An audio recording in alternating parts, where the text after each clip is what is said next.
Good day and welcome to Mrs. Bam's Study Notes. Today we are going to look at the 6-step decision making and problem solving model. Are you stuck in a problem that you need to solve, but you are perhaps finding it difficult to make a decision? Let's look at this step-by-step guide to help you. You can use this technique to help you make deliberate and thoughtful decisions by organizing all the relevant information. The example that I'm going to use is having to buy a new smartphone. Step 1 is I should identify the problem. I want to buy a new smartphone, but I have limited funds. I want to make a good choice to make sure that I get the most bang for my buck.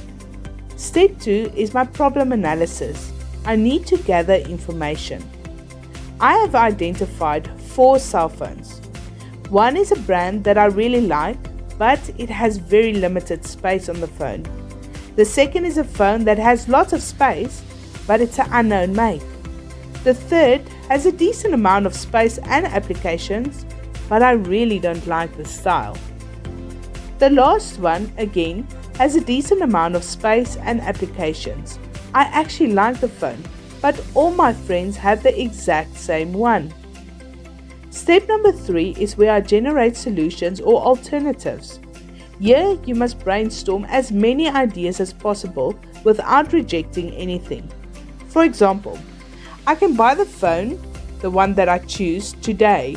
I can wait to see if there are better offers on other phones at the end of the month. I can also borrow extra money to buy the phone that I really want, but then I will have debt.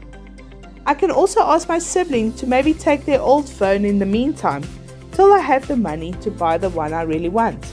Step number 4 is where I select a solution.